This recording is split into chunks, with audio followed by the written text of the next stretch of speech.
Welcome to Channel's Business Global with me, Juliana Olayinka, from our studios here in London. Over the next half hour, we'll be looking beyond the business headlines by giving you in-depth perspective on the stories that are affecting all of us. Coming up on today's show, we'll be giving you the lowdown on market reactions to what the World Health Organization has now called a global pandemic, Covid-19.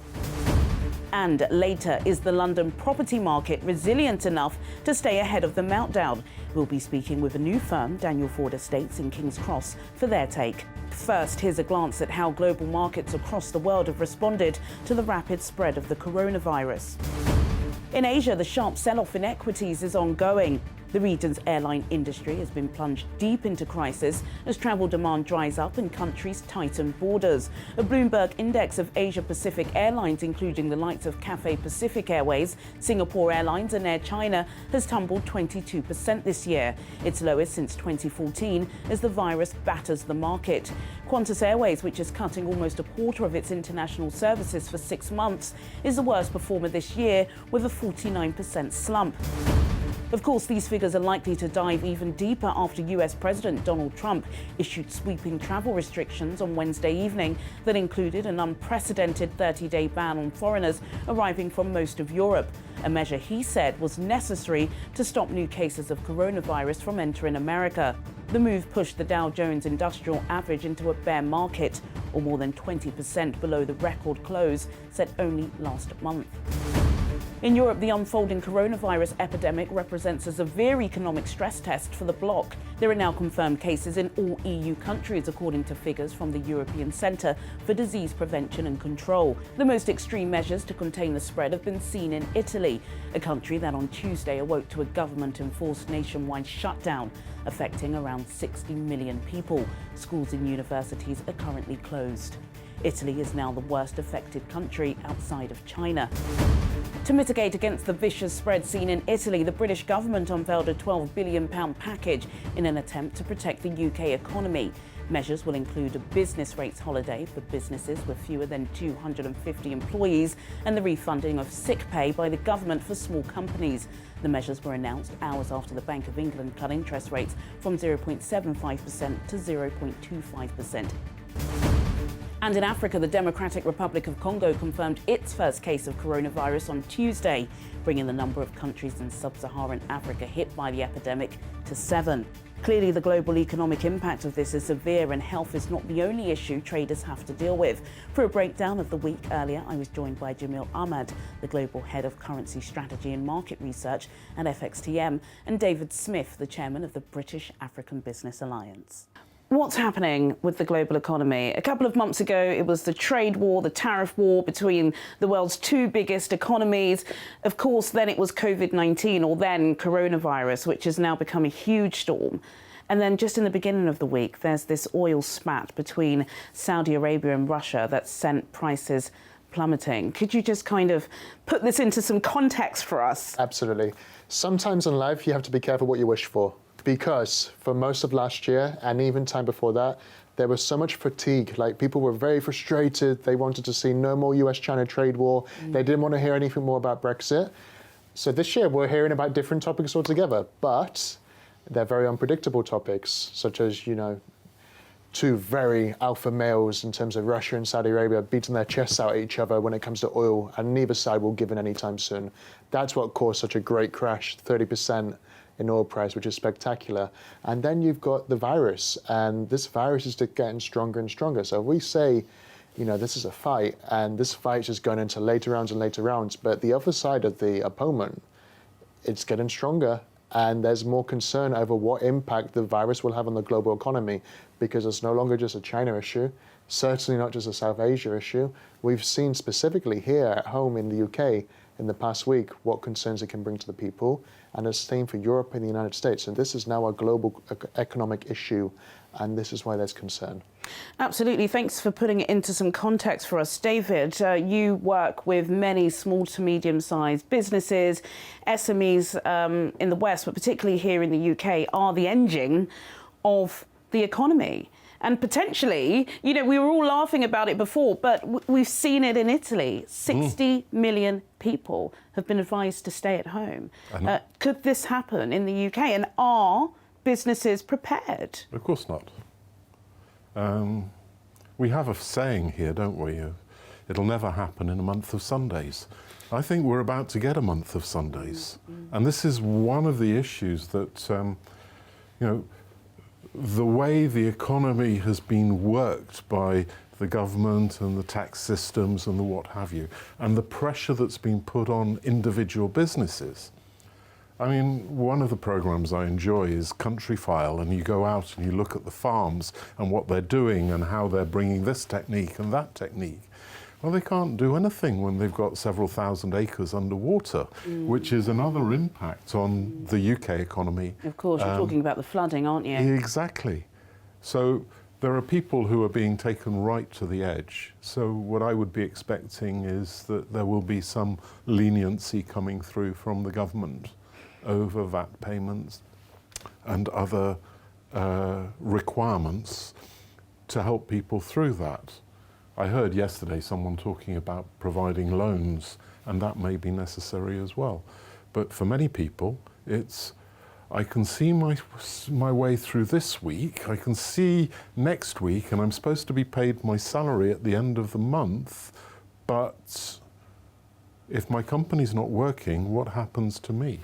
Absolutely. Only God knows what's going on in Italy at the moment. We know, of course, that Rome being one of the centerpieces for tourism in Europe, and the restaurants are just completely bare at the moment. I do want to trickle it down, Jamil, to the ordinary person. Of course, Mark Carney, the outgoing Bank of England governor, the superstar governor, as people call him, and he's done his last trick before he hands over to his successor, Andrew Bailey, and he has cut interest rates by half a percentage points from 0.75% to 0.25%. How does that affect ordinary people?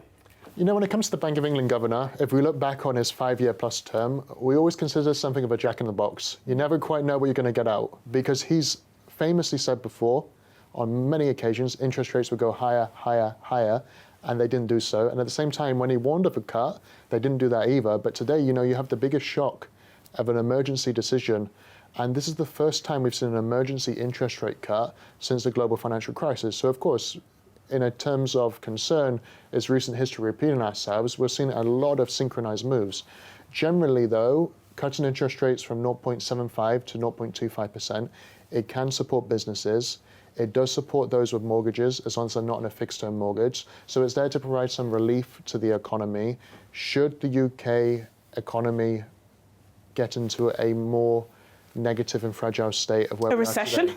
A recession. Well, dare I put out the ugly R word? We've had the statistics from the Office of National Statistics saying that GDP rate in January was flat. There's no growth in the UK. 3 months to January, there was no growth. They called it the Boris bounce when Boris Johnson managed to get a monumental victory. But then, unlike Italy, unlike America, unlike China, we have Brexit, don't we? Mm-hmm. You know, we were going into these trade discussions full of gusto, but now we've got COVID-19.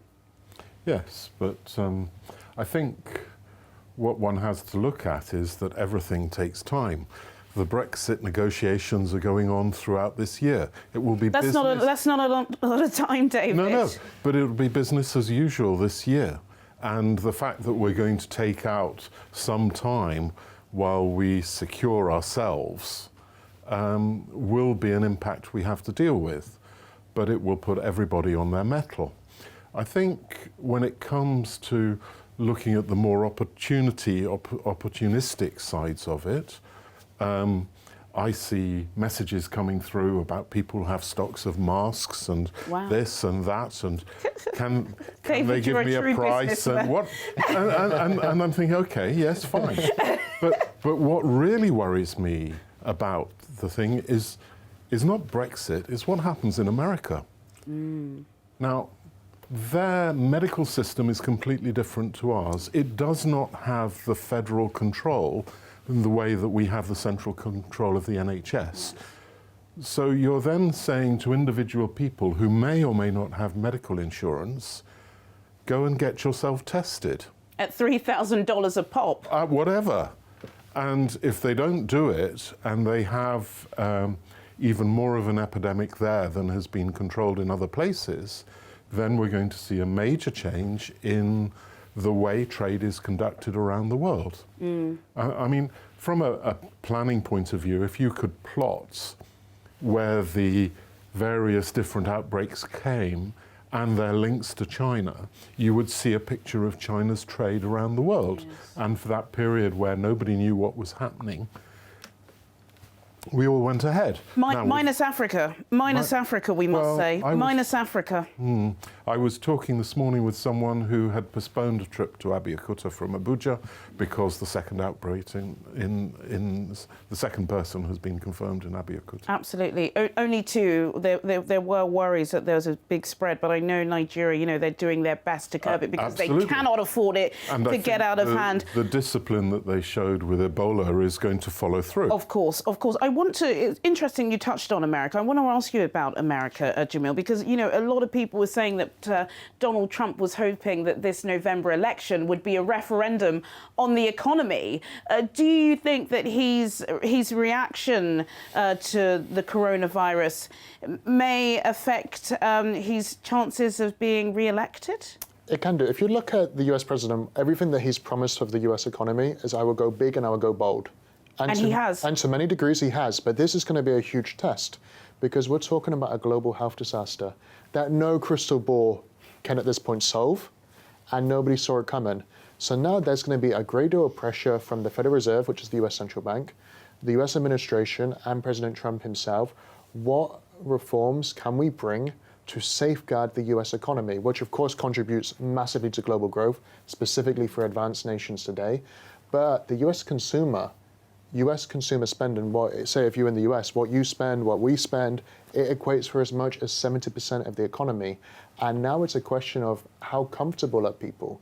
Because there's a lot of concern in the headlines. There's concern now, people are a bit nervous. So am I as comfortable in my chair to spend my $100 to go to the restaurants and my cinema this Thursday or this Friday as before? As soon as you start reconsidering such decisions, which are generally as part of everyday life and entertainment, that's when the US economy will face headwinds because the consumer is so important for the United States. Of course, the service industry, particularly in the UK, that contributes 80% to GDP. I know you deal with a lot of Nigerians, David. You said that somebody was already cancelling their flight to Abeokuta.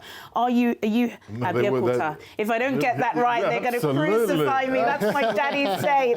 Abeokuta in Ogun State. But are people worried? Are you hearing from people genuinely? We didn't shake hands. I know you gentlemen wanted to, but are people concerned about this? I think they are. I think everybody is washing their hands. Everybody has their. I saw a guy travelling with 3 sons on on the train from Manchester to Birmingham on Saturday morning. And he's drinking his cans of lager, and his 3 young sons are there, and suddenly out of nowhere comes the gel, and they're all doing their hands. And I'm thinking to myself, wow, if it's got to that sort of level, great.